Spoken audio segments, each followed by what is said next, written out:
Fala galera, e aí? Tudo na perfeita desordem? Tudo se acabando de bom? Pois é, estamos aqui para mais uma videoaula e hoje vamos falar sobre neurônios e os nossos sentidos. E aí, tô sentindo cheirinho de coisa boa, hein? Vamos lá? Começar a nossa história?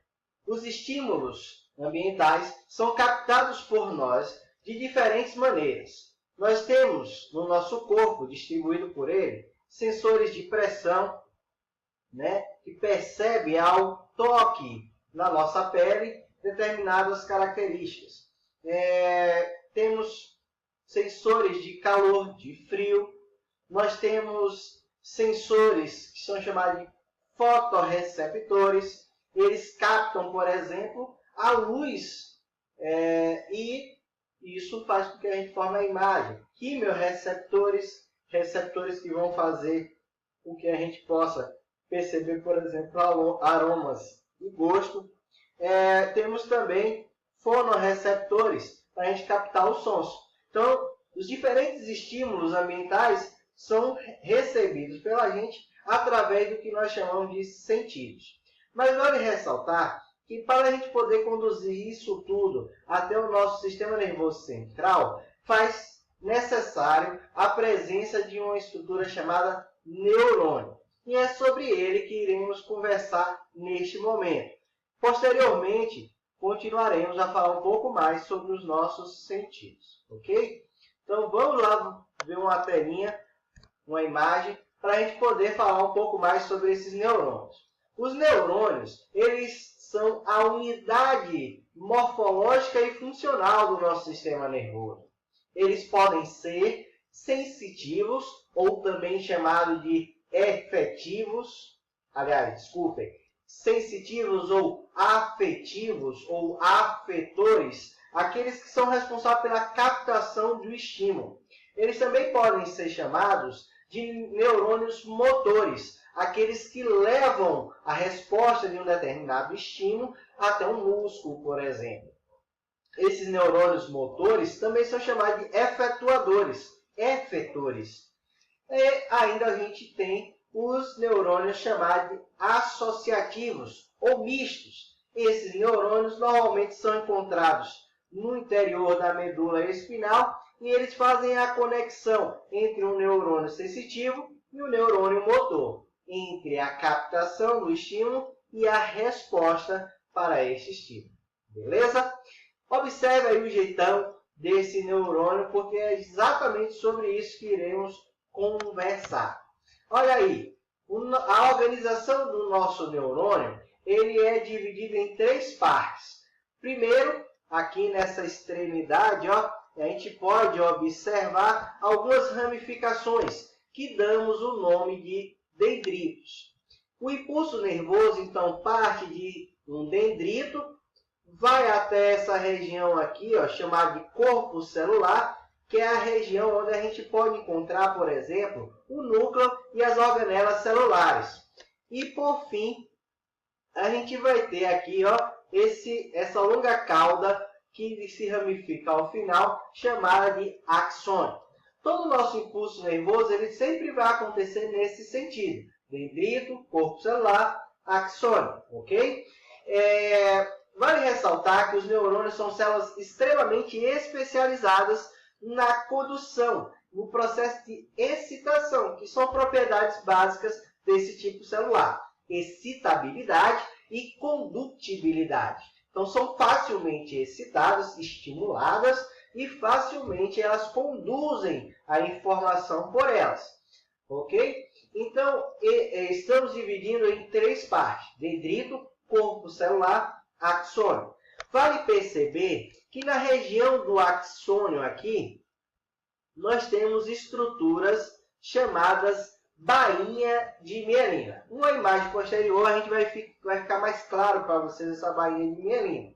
Essa bainha de mielina é um componente formado por um ácido graxo e que eles vão formar, como toda gordura, formam um isolante elétrico, um isolante térmico, um isolante elétrico, principalmente porque o nosso impulso nervoso nada mais é do que uma condução elétrica, tá ok? nós temos dois tipos de condução de impulso nervoso. Um é elétrico, o outro é químico, certo? A questão elétrica da passagem do impulso nervoso se deve à entrada entrada e saída de sódio e potássio da célula, ok? E o impulso nervoso que é físico depende aí, aliás, o impulso nervoso químico depende aí de substâncias químicas denominadas neurotransmissores. Vejamos, olha, observe muito bem aqui. Aqui nós temos o corpo celular, onde estão presentes organelas, e aí vou destacar duas organelas que são extremamente importantes nos neurônios. A primeira delas é as mitocôndrias. Por quê? Porque elas são responsáveis pela produção de energia no formato de ATP. E será esse ATP extremamente utilizado à medida que o impulso nervoso vai acontecendo, porque existe uma demanda de gasto energético em algumas ocasiões. Então, é extremamente importante a mitocôndria nesse sentido para a produção do ATP. Além disso, outra organela aqui que vamos destacar é o complexo de Golgi. Por quê? Ele tem a função de armazenar e transportar. Essa capacidade, essa função de armazenar e transportar nos neurônios faz com que esse complexo de Golgi armazene neurotransmissores e possa depois, através de vesículas liberadas por ele, liberar esse neurotransmissor numa região chamada fenda sináptica, ok? Nós voltaremos a falar um pouco mais sobre essa organização do neurônio. Então lembra lá, tem os dendritos, que são as extremidades receptoras do estímulo, passou pelo corpo celular e aqui no axônio nós temos a bainha de mielina. Aqui do lado dessa bainha de mielina, que é um componente gorduroso, nós temos, ela na verdade é formada por uma célula, chamada células de Schwann. Essas células de Schwann, então, acumulam essa gordura em volta do axônio e fazem com que o impulso elétrico ele não aconteça nessas regiões. A entrada de saída, a diferença entre sódio e potássio, que gera uma diferença de potencial, DDP, que é muito estudada lá na física, essa diferença de potencial ela é ocasionada justamente pela entrada e saída de sódio e de potássio dessa célula. E essa entrada e saída ela só pode acontecer nessas regiões chamadas nódulos de Ravier, que ficam entre essas células de Schwann. Então, nesse espaço, como acontece a entrada e saída desse sódio e desse potássio, nós dizemos que aí então está acontecendo um processo de despolarização. Como existem esses espaços, esses nódulos de Ravier, ele acontece entre uma bainha de mielina e outra, a gente acaba chamando o impulso nervoso de saltatório. Então a gente diz que o impulso nervoso é saltatório. E por esse motivo faz com que a velocidade com que a gente possa dar a esse impulso seja muito mais rápida. Então, o neurônio é muito pequeno, só para vocês terem ideia, vamos diminuir aí, sei lá, umas 200 vezes o tamanho de uma ponta de um lápis afiado, tá certo? Então, olha o que vai acontecer. A célula ela está em repouso quando recebe um determinado estímulo. Isso pode ser sonoro, pode ser luz, pode ser o tato, pode ser odor, pode ser paladar. E aí, esse estímulo faz com que comece a entrar e sair sódio e potássio da célula.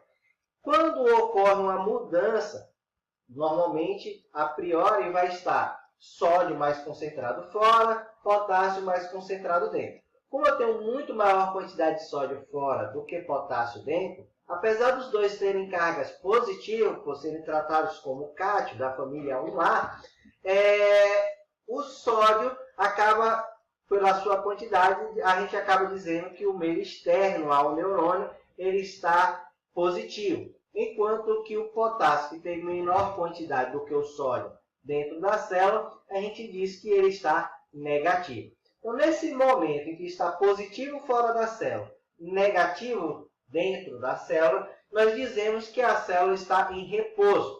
A partir que o estímulo vem, a entrada de sódio e potássio faz com que ocorra um processo chamado de despolarização. Essa despolarização, que é a passagem da informação ao longo da membrana desta célula, faz com que a parte interna do neurônio fique mais positiva, enquanto que a parte externa fique negativa. Ou seja, vai existir a entrada de sódio para o interior da célula, fazendo com que fique mais positivo dentro da célula do que fora. Aí a gente diz que está despolarizado. À medida que o impulso nervoso vai passando, e a gente lembra que é saltatório, aquela região que passou o estímulo, ela volta a se reestabelecer, o que a gente chama disso de repolarização, que é quando o sódio volta a ficar em maior concentração fora da célula e o potássio dentro da célula. Então, essa diferença é o que nós chamamos de impulso nervoso elétrico. Também pode ser chamado de impulso nervoso físico. Além desse impulso nervoso, nós temos também um impulso nervoso que é dito químico. Por que químico? Porque depende da presença de substâncias químicas denominadas neurotransmissores. São vários, mas vou destacar para vocês aqui a adrenalina e a acetilcolina. A adrenalina ela é produzida numa glândula chamada suprarrenal. E essa glândula fica em cima dos rins e lá produz essa adrenalina. Essa adrenalina é importante, por exemplo, quando a gente vai acordar, no despertar, em situações de estresse, é importante para nos deixar em estado de alerta. Já a acetilcolina ela trabalha de forma contrária à adrenalina. Porque a adrenalina faz uma agitação, a acetilcolina faz uma calmaria. Mas destacamos ainda, por exemplo, a serotonina, um neurotransmissor que é responsável pelas sensações de prazer, e também a dopamina, que é muito importante, por exemplo, na nossa ação muscular. Algumas pessoas que têm uma baixa muito acentuada de dopamina, por exemplo, podem desenvolver uma doença chamada mal de Parkinson, onde a pessoa se caracteriza por tremores nas mãos. Ok? Então, o que é que acontece? Como é que acontece essa passagem do impulso nervoso e qual a importância desses neurotransmissores? Os neurotransmissores eles vão servir como chaves que abrem a porta, ou seja, proteínas presentes na membrana de dendritos de outros neurônios. Então, é esse momento que a presença dos neurotransmissores vai garantir a passagem de um impulso nervoso de um neurônio para outro neurônio, ou de um neurônio para uma placa motora. Então, como é que acontece isso? Lá, quando o impulso elétrico chega nas extremidades do axônio, aqui existe um espaço para o próximo dendrito. Então, aqui a gente chama isso aqui de fenda sináptica. Então, o que é que vai acontecer? Um íon cálcio começa a participar disso, e uma bolsa originária do complexo de Golgi, então, se funde à superfície da membrana, liberando neurotransmissores nessa fenda sináptica. Esses neurotransmissores, então, reconhecem as proteínas presentes nos dendritos e abrem canais para que o sódio e o potássio, lembram deles? Eles possam, então, realizar um impulso elétrico no outro neurônio. Então, isso acontece com frequência. E quando o impulso nervoso ele passa, então, por gasto de energia, a gente reabsorve, reaproveita e armazena os neurotransmissores anteriormente liberados. Então, assim acontece o impulso nervoso. Conhecer o impulso nervoso nos ajuda a discutir um pouco mais, por exemplo, sobre o ato reflexo, ou também chamado de arco reflexo, que é aquela velocidade em que a gente capta um determinado estímulo e responde de forma quase que imediata. Isso acontece principalmente por mediação da medula espinal. Então, vamos falar um pouco sobre ela nesse próximo slide. Ok? é imprescindível dizer que os neurônios diferem de nervos. E de que forma? Os nervos nada mais são do que um feixe de neurônios. Imagine aí um fio, onde dentro dele passa outros fios mais finos. Então, basicamente, seria uma analogia que a gente pode fazer. Então, os neurônios, o conjunto de vários neurônios, acabam formando feixes nervosos, chamados de nervos. Esses feixes, esses neurônios, eles são envolvidos por uma camada de tecido conjuntivo e fazem todo o isolamento para que um feixe nervoso, um neurônio não interfira no caminho do outro. Então, eles têm essa constituição. Então, aqui a gente, no ato reflexo, iremos falar justamente sobre fibras nervosas. Outra coisa que vale ressaltar também dentro das fibras nervosas é o fato de que elas apresentam um maior prolongamento dos seus axônios. Ok? Então, aqui o que é o ato reflexo? Então, a velocidade entre recepção e resposta. Vamos lá, então, observar o fato aqui. Olha, imagine você tendo essa, digamos assim, essa coisa bem gostosa que é pisar num espinho ou um prego. Imagine você, deve ser uma delícia pisar num prego, num espinho, Então, o que é que vai acontecer aqui? Ó? Esse estímulo ao ser perfurado o pé é captado esse estímulo nervoso e esse estímulo nervoso, então, conduz essa percepção da perfuração até a medula espinhal. Lá na medula espinal, rapidamente é processada uma resposta que, via neurônio ou nervo associativo, a gente vai já conectar com um nervo motor, o efetuador. Esse nervo motor, então, se conecta ao músculo e, ao chegar essa resposta do estímulo lá no músculo, eu posso, então, retirar o meu pé, retirar a minha mão, por aí vai. Tá certo? Então, você tem essa velocidade. Então, você capta o estímulo, leva a medula espinal imediatamente elabora uma resposta para que o músculo contraia e possa retirar o seu membro da região onde está sendo afetado. Bem, algumas questões que a gente pode explorar daqui. Eu tive uma lesão e que essa lesão afeta nervos sensoriais. O que é que pode acontecer? Eu não vou estar percebendo o estímulo, eu não vou estar processando o sentimento da dor e eu não vou estar movimentando a musculatura. Então, uma degradação desse meu nervo sensorial pode afetar tudo isso.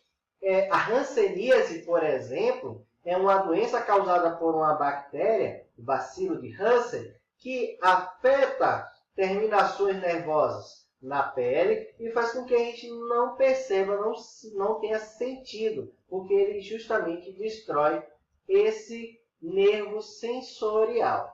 Ok? Em algumas outras situações, a lesão pode acontecer a nível do nervo motor. O que é que acontece? Eu capto o estímulo, eu percebo um determinado estímulo, porém, na hora de passar a resposta para que o músculo ele possa realizar uma ação, eu não tenho essa condução. Por quê? Porque o nervo motor ele está lesionado. Tá? Outra coisa que é importante ressaltar sobre o nervo sensorial diz respeito à diabetes. Pessoas diabéticas, têm uma alta taxa de açúcar no sangue.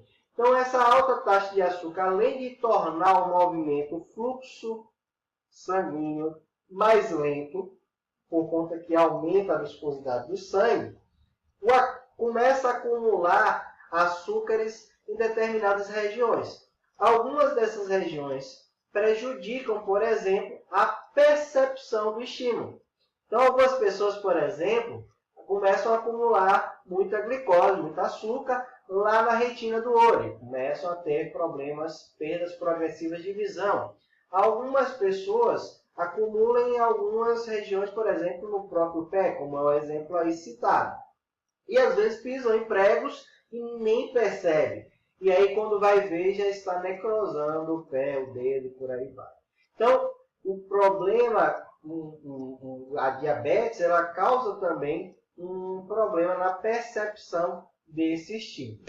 Na imagem ao lado, a gente pode perceber aquela... Desculpem. A gente pode perceber, por exemplo, aquela velha, digamos assim, em desenho animado a gente vê muito isso. Chega no médico, o médico manda sentar, aí vem com o martelinho e bate lá no seu joelho. E aí a sua perna acaba levantando. Lá no desenho acontece muito isso. O que é que quer dizer isso? É o que a gente chama de teste do reflexo patelar. Patela é aquela região do joelho, tá? É um osso entre tendões, que a gente chama de osso sesamoide, e à medida que ele recebe um estímulo aí, esse estímulo conduz até a medula espinhal rapidamente reforça uma resposta que vai atuar sobre os músculos da coxa, contraindo, fazendo com que a nossa perna levante. Ok? Então, isso é o ato reflexo. Algumas questões de vestibulares gostam de cobrar isso, tá? Outras questões de ato reflexo, por exemplo, diz respeito aos nossos sentidos, mas só que é claro que é um ato reflexo mais elaborado, demanda de uma percepção do nosso sistema nervoso lá do cérebro, né? Mais exatamente. Então, o processo ele é muito mais elaborado. Sentir sabores, escutar, ver, sentir cheiros, e até mesmo, na hora que você faz aquela velha tatuagem, as percepções sensoriais são trabalhadas, ok? Então vamos falar um pouco mais sobre esses sentidos. O primeiro sentido que a gente vai falar é sobre o sentido do tato. Tá? Vale ressaltar que sobre a nossa pele existe uma diversidade muito grande de terminações nervosas, e essas terminações nervosas elas são responsáveis por sentir dor, pressão, calor, frio, e então todas essas constituem o nosso tato. Tá? Bem, isso é muito importante para que a gente possa desenvolver, principalmente nas idades iniciais, o tato ele vai ser importante no desenvolvimento de uma criança, por exemplo. Quando a gente cresce, é inegável e irrefutável dizer que a gente sentir sensações como aspereza, tá liso, tá frio, tá quente, é comum a gente utilizar o tato para essas percepções. A língua, por sua vez, é uma região que é rica em estrutura chamada botões gustativos. Ela é especializada em sentir o sabor dos alimentos. Porém, para que a gente possa sentir os sabores dos alimentos, as substâncias químicas elas precisam estar em meio aquoso. Então, isso é importante, porque a gente precisa mastigar bem os alimentos, salivar bem os alimentos, para que a gente possa ter uma percepção de sabor. Aqui na extremidade da língua, geralmente estão os botões gustativos que percebem o sabor doce. Aqui já na região mais central estão receptores químicos que percebem mais o sabor amargo, né?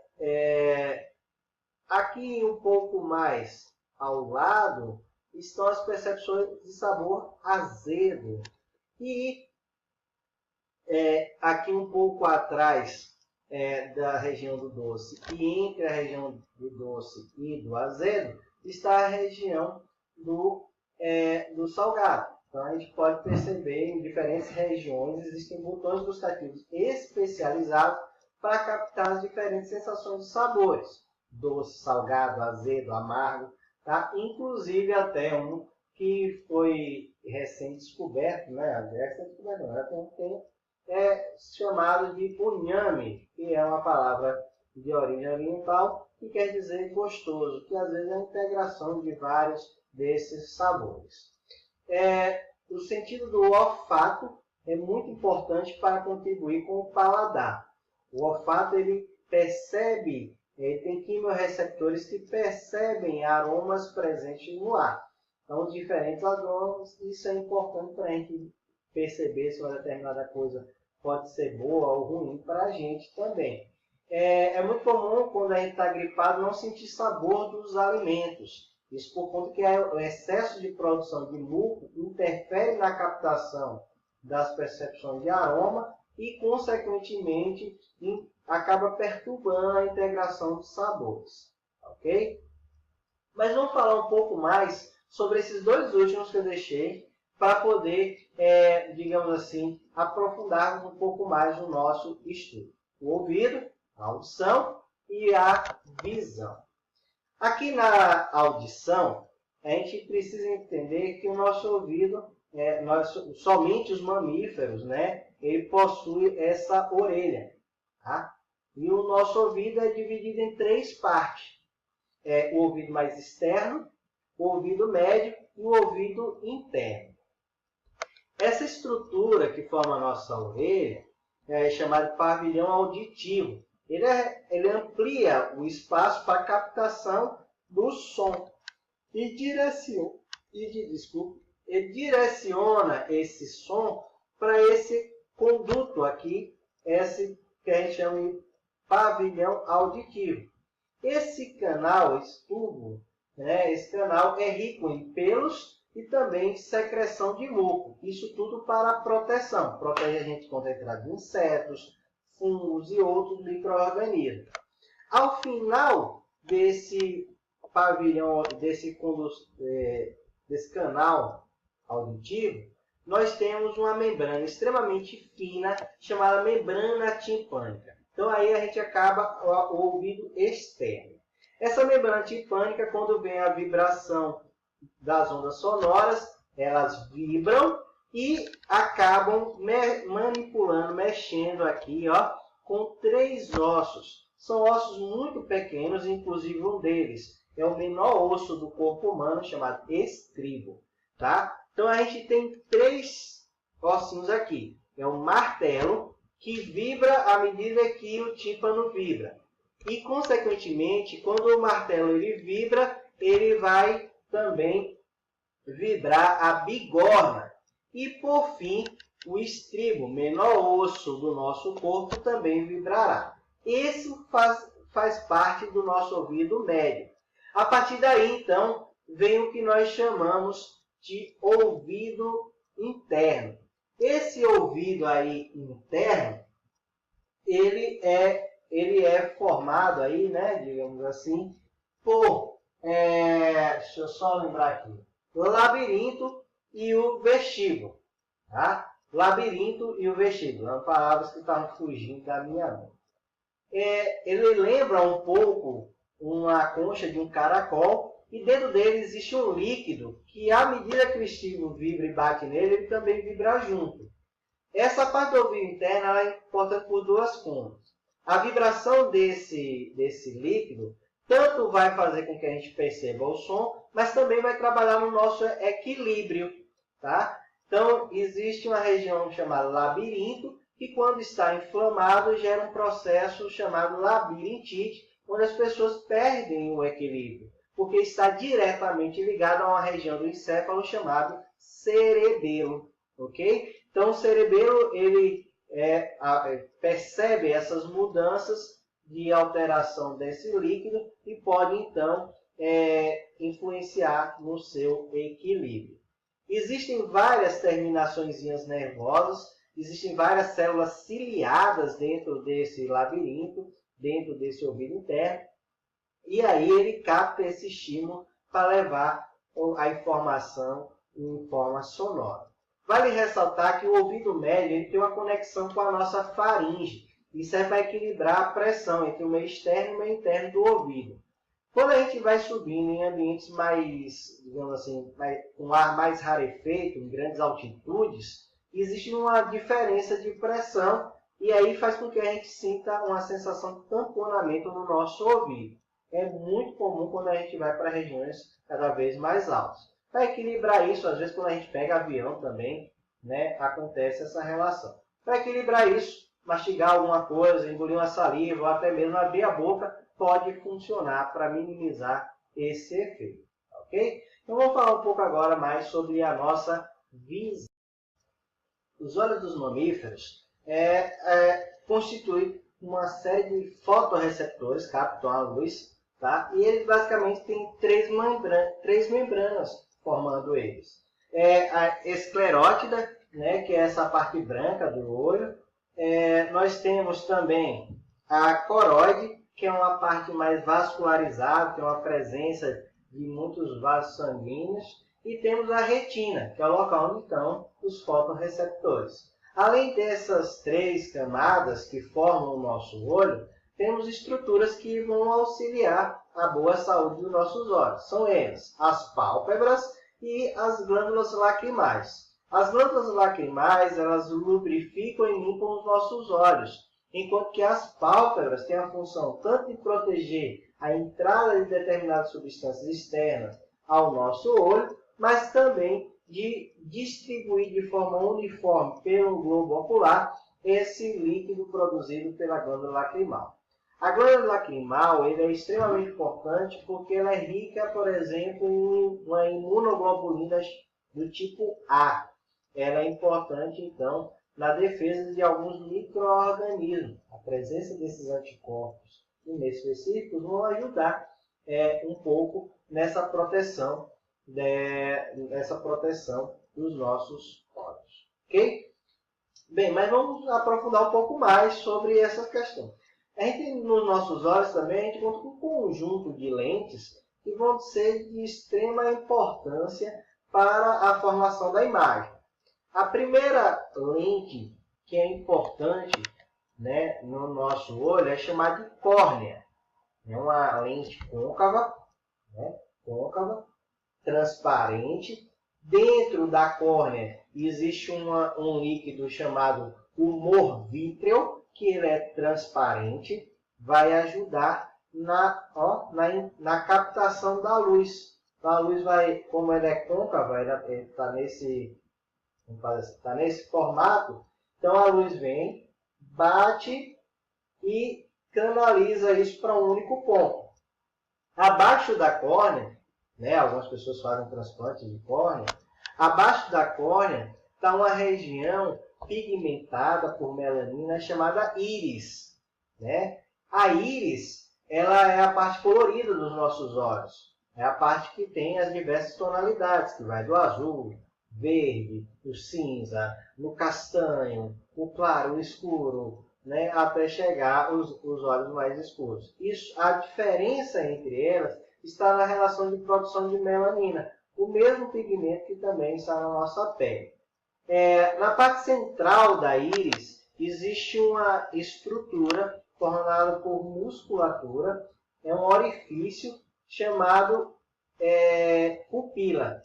Essa pupila ela contrai e relaxa para poder controlar a entrada de luz nos nossos olhos. Se a gente está de dia e entra muita luz nos nossos olhos, a tendência é a gente não conseguir focar uma imagem, a gente não consegue discernir, fica tudo embaçado.